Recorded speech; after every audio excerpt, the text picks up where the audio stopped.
इन दोस्तों, क्या हाल है आप लोगों के? आई होप आप लोग बहुत बढ़िया होंगे। मैस्तान ऑफिशियल में आप लोगों का बहुत बहुत स्वागत है। तो दोस्तों, काफ़ी सारे अभ्यर्थी ऐसे थे जो प्रवक्ता भर्ती की तैयारी भी कर रहे हैं और उसका इंतज़ार भी कर रहे हैं। तो वो काफ़ी सारे अभ्यर्थियों का ये क्वेश्चन है कि सर भर्ती कब तक आएगी। तो उनका इंतज़ार हम ये बोल सकते हैं कि आज ख़त्म हो गया है। आज उत्तराखंड प्रवक्ता जो भर्ती है उसका नोटिफिकेशन जारी हो चुका है और कल से आप जो है फॉर्म फिल कर सकते हैं। मैं पूरा का पूरा इसमें बताऊंगा कि क्या क्या चीज़ें हैं, कब से है, एज का जो क्राइटेरिया है उसमें क्या कुछ बदलाव हुआ है या नहीं हुआ है। बाकी क्या आपको दोबारा से फॉर्म भरने पड़ेंगे जिन्होंने पहले भर दिए हैं, क्या जो है नए फॉर्म आप भर सकते हैं, कला वालों का क्या हिसाब किताब है। तो सारी की सारी चीज़ें इस वीडियो में हम बात करने वाले हैं। अगर आपके सारे डाउट क्लियर इसमें हो जाते हैं तो बहुत अच्छी बात है। अगर कुछ क्लियर नहीं होता, इस वीडियो में छूट जाता है जो आपको पूछना है, तो आप मुझे कमेंट कर सकते हो, हम उसके ऊपर एक दोबारा से वीडियो बना देंगे। ठीक है, तो चलिए हम स्टार्ट करते हैं। सबसे पहले देखिए दोस्तों, ये फॉर्म आ रखा है, ये फॉर्म उत्तराखंड लोक सेवा आयोग हरिद्वार। और अगर हम इसकी बात करें नोटिफिकेशन में, नोटिफिकेशन की प्रकाशन की तिथि भी लिखी गई है। विज्ञापन प्रकाशन की जो तिथि है वो 30 दिसंबर 2025 है। ऑनलाइन आवेदन प्रारंभ होने की जो तिथि है यानी वो कल की तिथि है, 31 दिसंबर 2025। तो एक तरह से ये मान लीजिए न्यू ईयर का आपके लिए गिफ्ट है ये, है ना। तो न्यू ईयर का गिफ्ट समझ लीजिए। अब इसमें याद रखिएगा, जो आपको टाइम दिया गया है फॉर्म फिल करने का, 31 दिसंबर से 20 जनवरी तक का टाइम है आपके पास में। 21 दिन टोटल बनते हैं ये, 21 दिन के आसपास आपके पास में टोटल ये टाइम है। अब 31 दिसंबर से 20 जनवरी तक तो आप फॉर्म भर सकते हैं। उसके बाद अगर आपके फॉर्म में कुछ भी गड़बड़ी हो जाती है तो वो करेक्शन विंडो भी ओपन करेंगे। करेक्शन विंडो ओपन करने की जो तिथि होगी वो 28 जनवरी से है, वो 6 फरवरी तक के बीच में होगी। यानी 28 जनवरी से 6 फरवरी के बीच में आप भर सकते हो। और याद रखिएगा कि ये करेक्शन विंडो जो है वो सिर्फ एक ही बार ओपन होगी, 28 जनवरी से 6 फरवरी के बीच में। अगर आप तब तक अपना फॉर्म जो है उसमें करेक्शन कर लेते हो, वैसे तो फॉर्म अभी देखभाल के भरिएगा आप, लेकिन अगर आपकी कुछ भी रहती है, गलतियाँ रहती हैं, तो अगर आप उस समय करेक्शन कर लेते तो ठीक है, अदरवाइज़ वो करेक्शन आपकी मान्य नहीं होगी या करेक्शन करने का आपको दोबारा से मौका नहीं मिलेगा। ये बात आपको थोड़ा सा ध्यान में रखना है।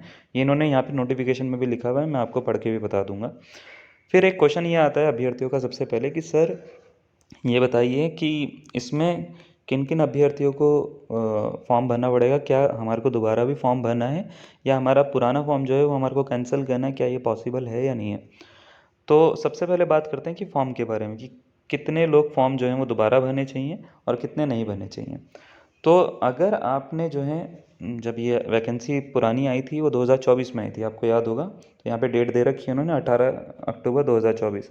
अगर आपने तब आवेदन करा था इसके लिए, ठीक है, तब क्या करा था, अगर आपने आवेदन करा था तो अगर कोई इशू नहीं है, वहाँ पे सब कुछ आपने ठीक ठाक फिल करा है, सब चीज़ें आपके पास में हैं, तो आप उसको वैसे ही छोड़ सकते हैं। आवेदन आपका मान्य है, आपको दोबारा आवेदन करने की आवश्यकता नहीं है। ये बाकी सब्जेक्ट के लिए है, लेकिन कला विषयों के को छोड़ के ये बात हो रही है, मतलब कला विषय पर ये बात मान्य नहीं है। तो जो अभ्यर्थी कला विषय के लिए कर रहे हैं उनके लिए ये बात मान्य नहीं है, बाकी विषयों के लिए मैं बात कर रहा हूँ। आप आवेदन आपको दोबारा से करने की ज़रूरत नहीं है। लेकिन अगर सपोज़ करिए, अगर ऐसा है कि आपको अपना आवेदन जो है वो कैंसिल करना है या निरस्त करना है, और आप ये चाहते हैं कि जो नया अभी जो विज्ञापन आया उसके सापेक्ष जो है वो आवेदन करें, तो आप वो भी कर सकते हो। तो यहाँ पे इन्होंने लिख रखा है कि उक्त के अतिरिक्त ऐसे अभ्यर्थी जो पूर्व में उक्त विज्ञापन के सापेक्ष आवेदन कर चुके हैं परंतु नवीन विज्ञापन के सापेक्ष पुनः आवेदन करना चाहते हैं, वे अपना पूर्व में किया गया ऑनलाइन आवेदन निरस्त कर सकते हैं और नवीन आवेदन कर सकते हैं। ठीक है, तो अब आप कर सकते हो, कोई दिक्कत नहीं है, लेकिन याद ही रखिएगा उस केस में आपकी जो जमा की गई फीस है वो आपको वापस नहीं मिलेगी। जो आपकी फ़ीस उस समय कट गई वो कट गई, वो वापस नहीं मिलेगी। प्रोसेसिंग शुल्क के साथ में आपको दोबारा से आवेदन करना पड़ेगा।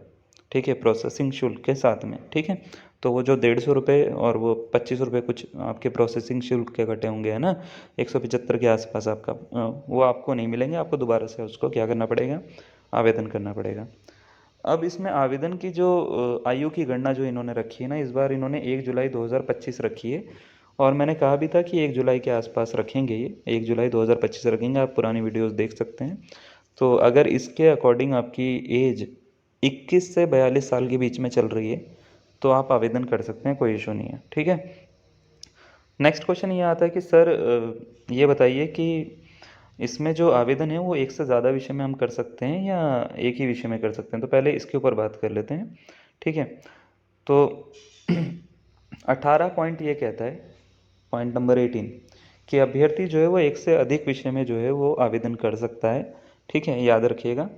जैसे एक अभ्यर्थी जो है, जिसके लिए एक अभ्यर्थी जो है ऑनलाइन आवेदन करना है, मान लेते पुरुष अभ्यर्थी को आवेदन करना है तो वो केवल सामान्य शाखा में करेगा, लेकिन महिला अभ्यर्थी जो है वो दोनों में कर सकती है, महिला शाखा और सामान्य शाखा में।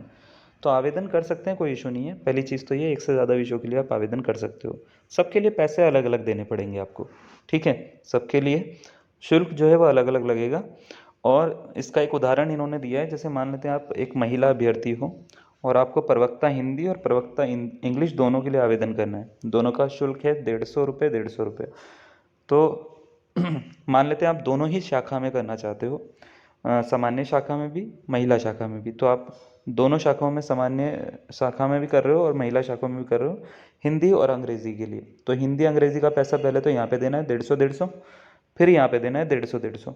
तो टोटल मिला के 150 प्लस 150, 300 यहाँ पे देने, 300 यहाँ पे देने, टोटल मिला के 600 रुपये तो आपकी ये बन गए। प्रोसेसिंग शुल्क अलग है उसमें।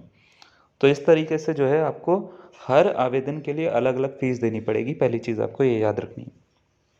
फिर एक चीज़ और याद रखनी है, जब आप विषयवार लिखित परीक्षा आप करते हो तो उसमें एक से अधिक अगर आपने आवेदन कर रखे हैं और आप मान लेते हैं जैसे आपने 2 सब्जेक्ट के लिए अप्लाई करा, आप दोनों में क्वालिफाई कर गए हो, मेरिट लिस्ट में आपका नाम है, तो आपको डॉक्यूमेंट वेरिफिकेशन से पहले, ठीक है, अभिलेख सत्यापन से पहले ऑनलाइन प्रेफरेंस देनी पड़ेगी कि आप कौन से सब्जेक्ट के लिए जो है वो जाना चाहते हैं, ठीक है। तो ऑनलाइन प्रेफरेंस देनी पड़ेगी, यानी वरीयता आपको पहले देनी पड़ेगी, उसके बाद आपका डॉक्यूमेंट वेरिफिकेशन होगा।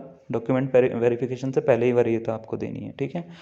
तो उसके बाद फाइनल मेरिट लिस्ट, इस तरीके से। तो आपको ये देखना पड़ेगा आपके मार्क्स किस में ज़्यादा आ रहे हैं, कहाँ पे चांसेस आपके ज़्यादा हैं, उसके अकॉर्डिंग आप वरीयता देंगे।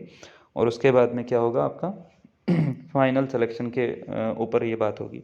अगर आपने मान लेते हैं आपने वरीयता नहीं दी है, ठीक है, और आप मान लेते हैं वरीयता एक बार दे चुके हैं या दे दी है आपने, वरीयता दे दी है, आप चेंज करना चाहते हो तो चेंज नहीं कर पाओगे, तो आपको सोच समझ के वरीयता देनी है। 19 वाला वही बोलता है। क्वेश्चन आता है कि सर वैकेंसीज़ के बारे में बताइए, कितनी वैकेंसीज़ हैं। कुल मिला के टोटल जो है हम बात करें तो 808 वैकेंसीज़ हैं अपने पास में। 725 हैं सामान्य शाखा में, महिला शाखा में 83 हैं, ठीक है। और टोटल इस बार जो है 15 पदों पर वैकेंसीज आपकी निकली हैं। एक तो हिंदी, फिर अंग्रेजी, फिर संस्कृत, भौतिक शास्त्र, रसायन शास्त्र, गणित, जीव विज्ञान, नागरिक शास्त्र, अर्थशास्त्र, इतिहास, भूगोल, समाजशास्त्र, कला, वाणिज्य, कृषि शास्त्र। इन सब का सिलेबस हमने एप्लीकेशन में डाल दिया। मैथस्थान ऑफिशियल हमारी एप्लीकेशन है, उसमें सिलेबस भी है आपका, कुछ मॉक टेस्ट भी हैं और कोर्स भी हैं। अगर आप जाएँ तो उसमें सिलेबस वगैरह हर सब्जेक्ट का जाके आप उसमें से डाउनलोड कर सकते हैं, नोटिफिकेशन भी उसी में ही है, ठीक है। तो सबका सिलेबस जो है वो नए पैटर्न के अकॉर्डिंग जो है वो हमने डाल दिया है वहाँ पे, तो आप देख लीजिएगा, कोई इशू नहीं है। हिंदी में जो है टोटल 78 वैकेंसीज़ हैं, जिसमें अनुसूचित जाति की जो हैं वो 16 हैं, अनुसूचित जनजाति की 3 हैं, अन्य पिछड़ा वर्ग की 10 हैं, आर्थिक रूप से कमज़ोर वर्ग की 6 हैं, अनारक्षित की 40 हैं, दिव्यांगजन की 3 हैं। कुल मिला के 78 पद होते हैं हिंदी में सामान्य शाखा में। अंग्रेज़ी में 54 है, जिसमें 11, 3, 7, 5, 26 और 2 हैं। ये जो 26 आपको दिख रहा है ये अनारक्षित हैं, ठीक है, ये जनरल की वैकेंसीज़ हैं, ठीक है। तो उसके बाद संस्कृत की बात करते हैं। संस्कृत में 62 हैं, जिसमें 11, 2, 9 और ये इस तरीके से 32 जो है वो सामान्य शाखा में। सामान्य शाखा की मैं गिन लेता हूँ आपके लिए, क्योंकि बहुत टाइम लग जाएगा ऐसे। उसके बाद में भौतिक शास्त्र में टोटल 73 हैं, जिसमें सामान्य शाखा की 38 और बाकी ये सब हैं। सामान्य शास्त्र में रसायन शास्त्र में जो है, सॉरी, वो 51 वैकेंसीज़ हैं इस बार। गणित की कम है, ठीक है, 51 वैकेंसीज़ हैं, जिसमें 28 जो है वो सामान्य के लिए है। गणित की बड़ी है, लेकिन वो बढ़ा के भी 43 ही हुई हैं, मतलब वो पहले कम थी, अब बढ़ा के उन्होंने 43 कर दी। और इसमें सामान्य में अगर हम बात करें तो 23 हैं, ठीक है, बाकी सारी लिखी हुई हैं आपके सामने। जीव विज्ञान में 67 है इस बार। ठीक है, वैकेंसीज पुराने से तो कम ही है, लेकिन बाकी विषयों के अकॉर्डिंग ठीक है वो, ठीक है। तो 38 जो हैं इसमें सामान्य शाखा में। नागरिक शास्त्र में एक सबसे ज़्यादा वैकेंसीज इस बार डाली गई हैं, 111, जिसमें 59 जो है सामान्य शाखा में, अर्थशास्त्र में 72 हैं, इतिहास में 42 हैं, भूगोल में 53 हैं, समाजशास्त्र में 13 है, कला में जो है वो 2 हैं, वाणिज्य में 2 हैं, कृषि में 2 हैं। तो कुल मिला के ये कुछ इस तरीके से वैकेंसीज़ का ब्यौरा है और यहाँ पे आरक्षण के साथ साथ ये भी बता रखा है कि इसमें कितनी है। ठीक है, वो भी आप देख सकते हैं स्क्रीन पे। ठीक है। अब इसमें दूसरा आता है सामान्य शाखा के बाद में महिला शाखा का। ठीक है, तो महिला शाखा में कुल 83 पद हैं, जिसमें हिंदी की 10 वैकेंसी हैं, अंग्रेज़ी की 14 हैं, संस्कृत की सिर्फ 1 है और भौतिक शास्त्र की 7 वैकेंसी हैं, रसायन की 3 हैं, गणित की 6 हैं। ठीक है, 6 में से 5 जो हैं वो हैं जनरल की। ठीक है, और एक शायद ये अन्य पिछड़ा वर्ग की है ना, ओबीसी की। उसके बाद में जीव विज्ञान की है 4, नागरिक शास्त्र की 5 है, अर्थशास्त्र की 12 हैं, इतिहास की 4 हैं, भूगोल की 9 है, गृह विज्ञान की 8 हैं। तो ये टोटल मिला के 83 वैकेंसी आती हैं, जिसमें से 71 तो जनरल की ही हैं। ठीक है, बाकी आप देख लीजिएगा। तो ये इनका पूरा ब्यौरा है कि कितनी कितनी जो है वो आरक्षण के साथ में लास्ट में आपको जनरल को कितनी मिलेगी, बाकी सबको कितनी मिलेगी। ठीक है, ये आप इसको देख सकते हो आराम से। नेक्स्ट क्वेश्चन आता है कि सर इसमें वैकेंसीज पता लगी, वेतनमान क्या है। वेतनमान जो है वो वही है, लेवल 8 की जॉब है, तो वो 47,600 से 1,51,100 की। ठीक है, अब आयु सीमा अभी थोड़ी देर पहले भी बात करी थी हमने, 21 वर्ष से 42 वर्ष के बीच में ही इन्होंने दी है। गणना कर रहे हैं 1 जुलाई से, 1 जुलाई 2025 से। ठीक है, तो आप देख लीजिएगा 1 जुलाई 2025 तक अगर आप हो तो अच्छी बात है, अदरवाइज़ आप इसके लिए एलिजिबल नहीं हो पाएंगे उस केस में। फिर इसमें क्वालिफिकेशन नॉर्मली है कि आपका जो है स्नातकोत्तर की उपाधि होनी चाहिए, यानी मास्टर होनी चाहिए और बीएड होना ज़रूरी है। ठीक है, बीएड आपका अगर होगा तो अच्छी बात है। ठीक है, तो आप इसमें कर सकते हैं। तो इसकी सबकी उपाधि लगभग सेम ही है, आप इसमें पढ़ सकते हैं। ठीक है। बाकी अधिमानी अर्हता आपके पास में हो तो अच्छी बात है। ठीक है, तो ये टोटल है। अब आते हैं फ़ीस के ऊपर। और आपका अगर आपको ऐसा लगता है कि आपका कोई क्वेश्चन छूट गया है तो आप मुझसे पूछ सकते हैं, कोई इशू नहीं है, आप कमेंट कर दीजिएगा, मैं उसको भी बता दूंगा। ठीक है ना। तो फ़ीस, ये रही फ़ीस देखिए, अगर आप इसमें देख पाएंगे तो प्रोसेसिंग शुल्क के साथ में आपकी जो 16 रुपये 36 पैसे प्रोसेसिंग शुल्क लग रहा है, तो 175 बोल रहा था मैं, 166 रुपये 36 पैसे जो है वो आपकी टोटल फ़ीस है अनारक्षित की। बाकी ओबीसी की भी यही है, अनुसूचित जाति की जो है वो 76 रुपये 36 पैसे हैं। जो आर्थिक रूप से पिछड़ा वर्ग है यानी ईडब्ल्यूएस जो आते हैं वो 166 रुपये 36 पैसे ही देने पड़ेंगे। शारीरिक रूप से जो दिव्यांग है उनका शुल्क कोई नहीं है, प्रोसेसिंग फ़ीस लग रही है। और अनाथ बच्चों के लिए कोई भी नहीं है। ठीक है ना, प्रोसेसिंग फ़ीस भी आपको नहीं देनी। तो ये सारा का सारा इसका चीज़ें आपको अप्लाई कैसे करना है। ठीक है, अप्लाई करने के लिए यहाँ पे लिंक है, मैं आपको बता देता हूँ, या मैं आपको क्या करूँगा, इसमें कमेंट डिस्क्रिप्शन में आपको जो है लिंक डाल दूँगा एप्लीकेशन का। वेबसाइट पे जाके आप सिंपली आप इसको क्या कर सकते हो, अप्लाई कर सकते हो कल से। ठीक है, तो ये पूरा का पूरा होगा। बाकी आपको कुछ भी और क्वेश्चन हैं, अगर आपको कुछ पूछना होगा तो आप मुझसे पूछ सकते हैं। और तैयारी में लग जाइए आप सारे के सारे बच्चे।